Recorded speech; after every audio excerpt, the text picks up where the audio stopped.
ताई नमस्कार. नमस्कार. काय विषय नेमकं तुम्ही घेऊन आले? गेल्या बरेच वर्षापासून आम्हाला मार्केटच्या तुमचं नाव काय? माझं नाव कुसुम दिलीप शेवाळे, कुठे नोकरी करता? कृषी उत्पन्न बाजार समिती मनसर. काय तुमची तक्रार काय? तक्रार म्हणजे वारंवार आम्हाला कामावर काढण्याच्या धमक्या देतात. आमचा एक सफाई कामगाराला फाशी घ्यायला, खोट्या चोरीच्या आरोपाखाली फाशी घ्यायला लावली या लोकांनी, तरी त्याला पण न्याय नाही दिलाय. आता त्याचं झालं, प्रत्येकाला एक एक काही कारणावरनं ते कामावरनं काढायचं. कोण धमकी देतं, कोण कामावरून काढतं? त्यावेळेस देवदत्त निकम हे होते सभापती, आणि म्हणजे आमचा सफाई कामगार हँडिकॅप होता. त्यावेळेस 70 ते 60-65 किलोचा हँडिकॅप कुठं स्टीलचा हे उचलू शकत नाही, त्याच्यावर चोरीचा खोटा आळ घातला. आणि सचिव म्हणजे प्रभारी येते सचिन बोराडे यांनी वर्षी आरोप केला? 2019 18ला केला, पण म्हणजे 19 मध्येच त्यांनी आरोप आत्महत्या फाशी घ्यायला त्याला प्रवृत्त केलं. 2019 आणि 26 वर्ष झाले. आता एवढे दिवस गप्प का? नाही केलं होतं, पण ह्या लोकांनी नाही दिलं. त्यांनी पोलीस स्टेशन पण दाबलं. आणि देवदत्त निकम त्यावेळेस आहे ना, खराडे साहेब होते PSI. या लोकांनी आम्हाला हे केलं, पण अजून आम्हाला त्यांचे ते याचं हे पण नाही भेटलेलं. आणि त्याची परिस्थिती इतकी हे बिकट आहे का, त्याची बायको पण अपंग आहे, 2 मुलं आहेत, त्यांना यांनी काहीच नाही दिलं. आम्ही मार्केटमध्ये त्याच्या अंत्यविधीसाठी अशी प्रत्येक दलालांकडनं पैसे म्हणजे मागितले आणि मग त्यांचा अंत्यविधी केला. तुमची मागणी म्हणजे कुटुंबाला न्याय मिळावा, त्याच्या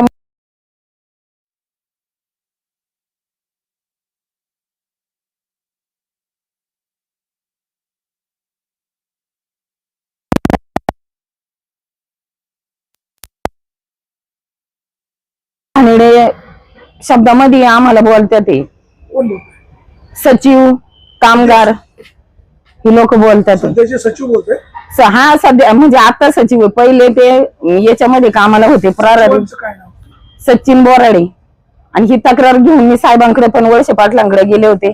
त्यावेळेस बंटी दादा बोलले मी येतो, हे करू ते करू, पण त्यांनी काहीच त्यांच्यावर ऑब्जेक्शन घेतलं नाही. ते डायरेक्ट आहे ना, म्हणजे याच्या भाषेत आम्हाला बोलतात ते. आणि जे जेंट्स आहेत त्यांना आईवरती पण शिव्या देतात ते. आणि जे बोलायला जाईन त्याला टार्गेट करणार. मग मी जर बोलले हिला बोलती ना, मग हिला माझाला हिला हुसकून द्या. हे कॉन्ट्रॅक्टदार सभापतींच्या कानावर घातलं. सभापती पण म्हणतात आम्ही बोलायला माणसं ठेवल्यात. स्वामी थोरातांना बोलले मी वारंवार 3 वेळा गेले, 3 वेळा त्यांनी काहीच न उत्तर देता आम्हाला बाजूला काढलं. तुम्ही शेजारी आहे? या कामगारांच्या बाबतीमध्ये म्हणजे आता मी मार्केटच्या शेजारी राहतो, पण ज्या वेळेला काळूराम गायकवाडांचा किस्सा यांनी मला सांगितलं आणि त्याला कामावून काढलं गेलं, त्यावेळेला हे सगळे कामगार माझ्याकडे आल्यानंतर मला देखील ती घटना ऐकून खूप वाईट वाटलं. जर यांच्या म्हणण्यानुसार सभापतीने मी धनंजय शिंदे ज्यांचं कॉन्ट्रॅक्ट आहे, लेबर कॉन्ट्रॅक्ट, त्यांनाही विचारलं की बाबा सभापती, त्यावेळेचे विद्यमान सभापती देवदत्त निकम यांच्या सांगण्यावरून तुम्ही काय कामावून काढलं? तर ते म्हणले बाबा त्यांचं म्हणणं असं आहे की बाबा हे जसं म्हणले ते चोरीचा आळ घेतला त्याच्यावर. मग माझं असं म्हणणं आहे, जर त्यांनी चोरी केली मार्केटमध्ये असं त्यांचं म्हणणं आहे, तर त्यांनी पोलीस स्टेशनला तक्रार द्यायला पाहिजे होती. पोलिसांच्या इन्क्वायरीमध्ये ते निष्पन्न व्हायला पाहिजे होतं आणि मगच त्याला तुम्ही कामावरून काढायला पाहिजे होतं. पण त्या गरीब माणसाला तुम्ही अशा पद्धतीने कामावरून काढल्यामुळं त्याची जी लहान मुलं होती, मला वाटतं त्यावेळेला 4वीला 6वीला अशी ती पोरं होती, आणि त्याची पत्नी सुद्धा जास्त अपंग आहे, मला वाटतं 70 का 80% अपंग आहे, 80% अपंग आहे ती. आणि त्या कुटुंबाची अवस्था एवढी वाईट झाली तर त्या मुलांवरती उपासमारीची वेळ आली. अक्षरशः 6 महिने या माणसाला कोणीही कामावर घेतलं नाही आणि हातावर पोट एका छोट्याशा खोलीमध्ये, पडक्या खोलीमध्ये राहायचं कुटुंब राहत होतं. अक्षरशः त्या खोलीचं भाडं सुद्धा त्यांना देता येणार. एक पाव आणलं तर ती मुलं अर्धा पाव करून खायची, अशी अवस्था त्या कुटुंबावर आली. शेवटी त्या नैराश्यातून काळूराम गायकवाड यांनी स्वतःच्याच त्या खोलीमध्ये गळफास घेऊन आत्महत्या केली. आणि मग माझं असं म्हणणं आहे की एका गरीब सफाई कामगारावर अशा पद्धतीनं चुकीच्या पद्धतीने कारवाई केल्यामुळे त्या कुटुंबावर उपासमारीची वेळ आली आणि काळूराम गायकवाड याला आत्महत्या करून आपलं जीवन संपवावं लागलं. एका गरीब कुटुंब अत्यंत गरीब असलेल्या कुटुंबातील व्यक्तीला अशा पद्धतीने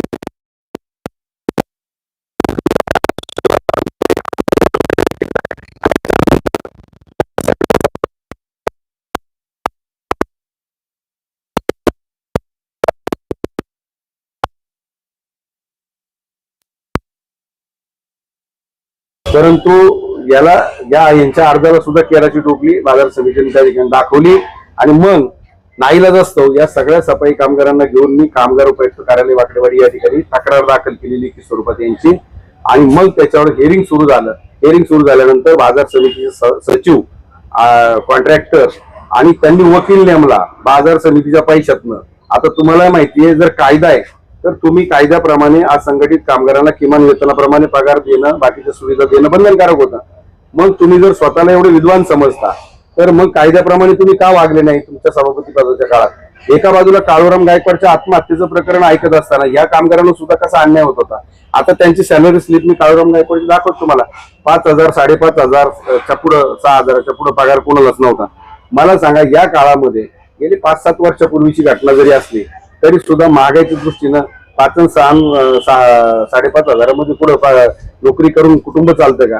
मग आमचं म्हणणं काय आहे, शासनाने आज संघटित कामगारांसाठी जो कायदा केलेला आहे किमान तो कायदा सगळ्यांना बंधनकारक आहे. मग तुम्ही या ठिकाणी बाजारभर तुम्हाला कुठे खिशातून पैसे द्यायचे होते, मग हे सगळं का केलं?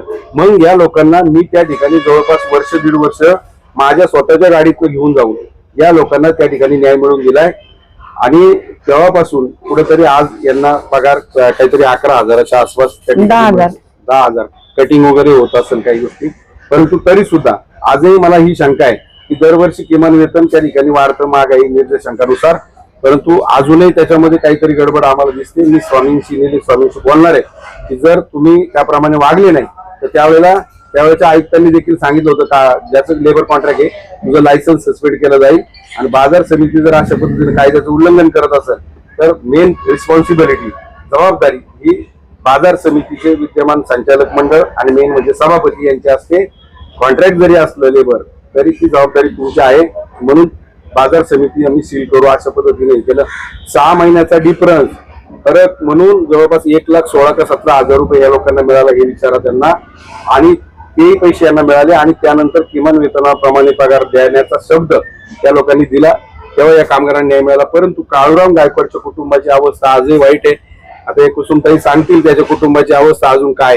त्याच्या बारक्या कुटुंबाची ते मुंबईला आहेत. आता त्यांना म्हणजे काम नाही काय नाही, ती आज आजोबा म्हणजे आजी आजोबा त्या मुलांना सांभाळते आणि त्या मुलांना म्हणजे राहायला पण म्हणजे स्वतःची रूम नाही काय नाही.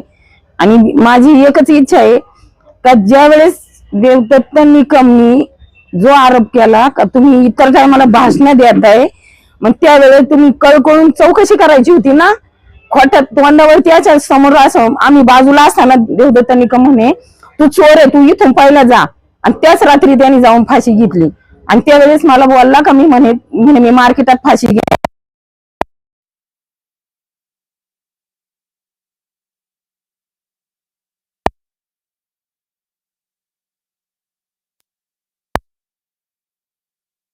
तुम्ही कोणत्या याच्यावर त्याला जज केलं का आणि का त्याला फाशी घ्यायला प्रवृत्त केलं? मग ज्या खऱ्या माणसाने चोरी केली त्याला का तुम्ही पाठीशी घातलं का? तो जय भीमाला होता म्हणून, आणि त्याच्या लेकरा बाळांना आज तुम्ही वेळ आणली. मग आता त्याच्या परिवाराची यांनी सोय लावायची. सचिन बोराडे आणि देवदत्त निकम नसन तर मी आता सफाई कामगारांना तर पालकमंत्र्यांना मी याच्या माध्यमातून सांगते, गरीबाला जर न्याय मिळत नसेल तर काय फायदा नाही. या कृषी उत्पन्न बाजार समितीमध्ये नुसता मनमानी कायदा चाललेला आहे. आता त्याच्यानंतर ना आता हे स्वामी थोरात आले ते तर आम्हाला बोलायला देत नाही. सफाई कामगारांना काय हवं नको ते फक्त त्यांच्याकडनं आम्हाला त्रासच होतो या लोकांकडनं.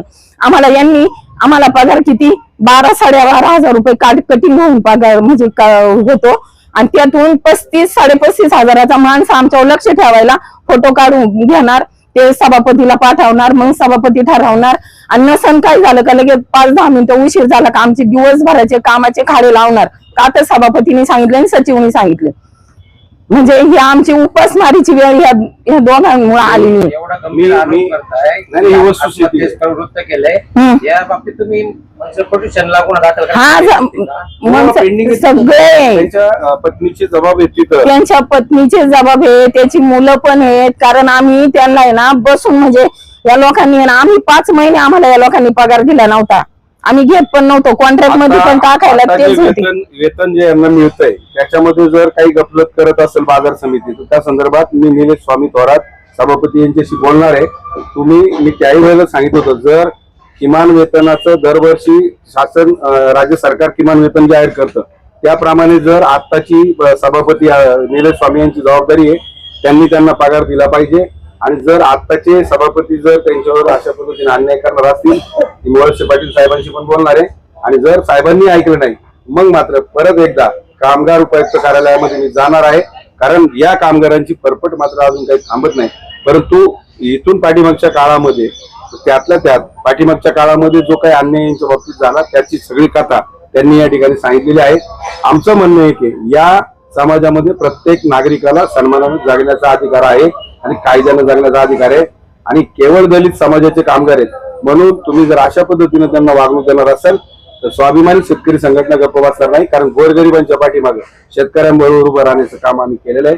परवाचं उदाहरण आपल्याला माहिती आहे, रांजणीच्या त्या महिलेला सुद्धा SP साहेबांकडे मी घेऊन गेलेलो आहे. तिचा 17 वर्षाचा मुलगा बेपत्ता आहे. त्या महिलेला मी स्वतः घेऊन गेलोय. कालही तिचा मला फोन आला होता. मी तिला सांगितलं एक 4-7 दिवस जाऊ दे, आपण पुन्हा मनसर पोलिसांना विचारू आणि SP साहेबांना पण विचारू की याच्यावर तुमचं काय पुढे तपास झाला. ही घटना अतिशय दुर्दैवी आहे. एवढ्या दिवसानंतर तुम्ही या विषयावर बोलताय, याचं बोलवता घरी दुसरं कोणी आहे? नाही, याच्या मीच होते. मी त्याला त्याच्या कुटुंबाला अक्षरशः 1-1.5 वर्ष आम्ही म्हणजे थोडं थोडं करून त्या मुलांच्या शिक्षणाला याला त्याला पैसा पुरवलाय. अक्षरशः मी सांगते ना, मार्केटमध्ये भीक मागून आम्ही त्याच्या अंत्यविधी केलाय. एवढ्या वर्षानंतर या विषयाची तुम्ही उकल करता? नाही केलेलं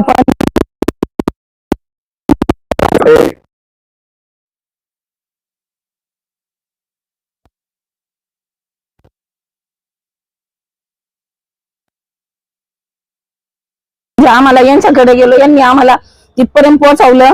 यांनी म्हणजे काही मदत लागेल ती यांच्याकडनंच घेतली.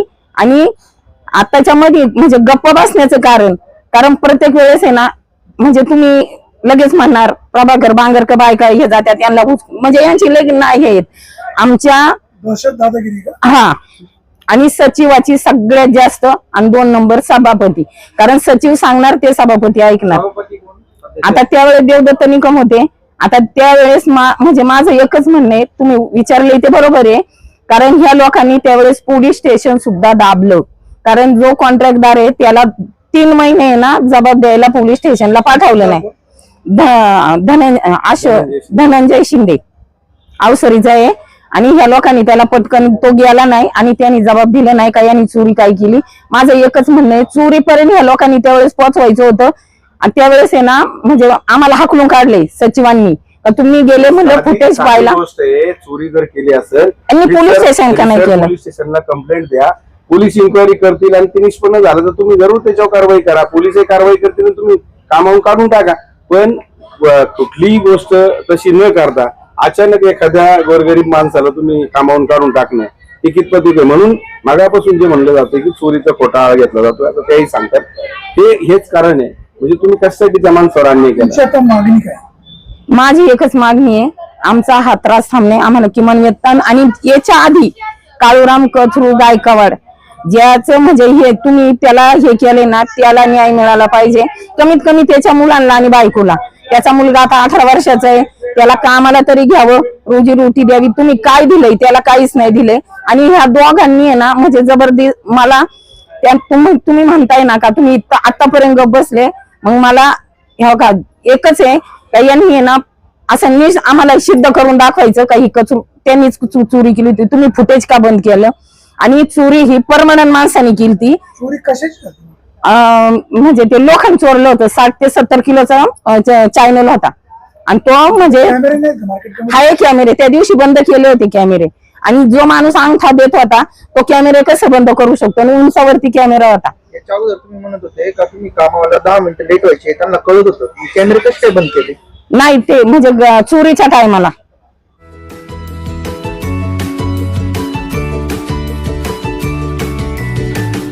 बातम्या शेतीच्या, बातम्या मातीच्या, बातम्या अन्यायाच्या, गुन्हेगारीच्या,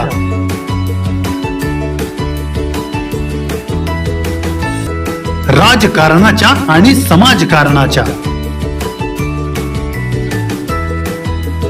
शोषणाविरुद्ध बुलंद आवाज, जनसामान्यांच्या हुंकाराची गाज. सत्कार्याला प्रोत्साहन,